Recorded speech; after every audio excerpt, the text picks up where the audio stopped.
आप देख रहे हैं नेट्रिक न्यूज, साहस सच कहने का। नमस्कार, मैं हूं देवनाथ पांडे और आप देख रहे हैं नेट्रिक न्यूज। प्रधानमंत्री नरेंद्र मोदी के अचानक लिए गए फैसले कई बार देशवासियों को चौंका देते हैं, चाहे वो रातों रात नोटबंदी का मामला हो या फिर जीएसटी लागू करने का। और अब एक बार फिर से प्रधानमंत्री नरेंद्र मोदी ने अचानक से एक ऐसा कदम उठाया है जिसने सबको हैरान कर दिया। मोदी जी ने नेताजी सुभाष चंद्र बोस की आजाद हिंद सरकार की 75वीं वर्षगांठ के मौके पर लाल किले से 15 अगस्त के बाद दोबारा झंडा फहराया और देश की जनता को संबोधित भी किया। और नेताजी सुभाष चंद्र बोस और उनकी बनाई गई आजाद हिंद फौज से जुड़ी कई ऐसी बातों का खुलासा किया है जिसने सबको हैरत में डाल दिया है। इन सब के बीच अब सबसे बड़ा सवाल यह है कि आखिर प्रधानमंत्री नरेंद्र मोदी ने ऐसा क्यों किया, इसके पीछे उनका मकसद क्या है। 21 अक्टूबर को ऐतिहासिक धरोहर लाल किले के इतिहास में अब एक पन्ना और जुड़ गया है।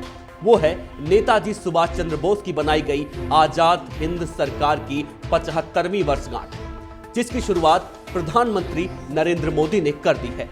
और अब इस शुरुआती दौर में ही मोदी ने सुभाष चंद्र बोस और आजाद हिंद सरकार को लेकर ढेर सारे खुलासे भी किए हैं, जिसने सबको चौंका कर रख दिया है। मोदी ने कांग्रेस को कटघरे में खड़ा करते हुए कहा कि एक परिवार को बड़ा साबित करने के लिए कांग्रेस ने अनेकों वीर सपूतों की अनदेखी की है। नेताजी सुभाष चंद्र बोस की तो कांग्रेस ने कभी कदर ही नहीं की। राष्ट्र निर्माण के लिए उनका योगदान भुलाए नहीं भूला जा सकता।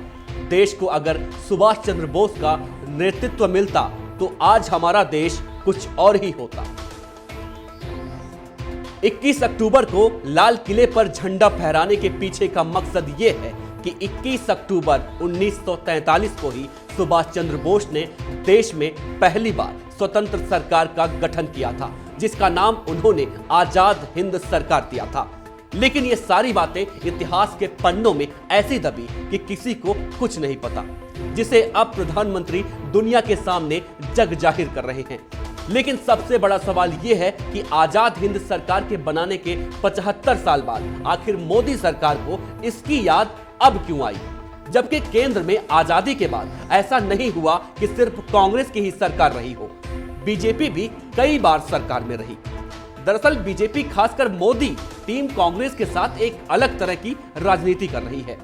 देश की आजादी और तरक्की के लिए बलिदान देने वाले हर उस हीरो को कांग्रेस के सामने लाकर खड़ा कर रही है, जो इतिहास के पन्नों में खो चुके हैं।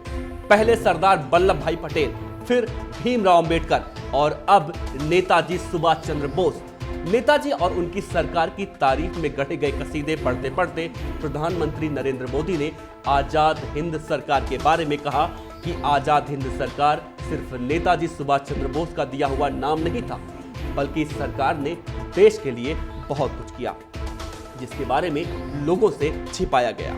देश की तरक्की के लिए इस सरकार ने कई योजनाएं बनाई थी।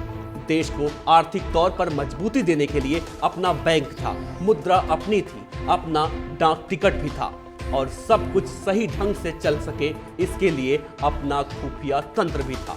लेकिन नेताजी की ये सारी योजना उनके जाने के बाद धरी की धरी रह गई।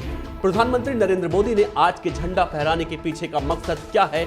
अगर आपको कुछ लगता है तो आप नीचे कमेंट भी कर सकते हैं। तो अब तक के लिए इतना ही। देश और दुनिया की तमाम अहम खबरों के लिए आप देखते रहिए नेट्रिक न्यूज। शुक्रिया। हमारे साथ जुड़े रहने के लिए हमारे YouTube चैनल को सब्सक्राइब करें, साथ ही बेल आइकन को दबाएं। नेट्रिक न्यूज की खबरें सबसे पहले देखने के लिए।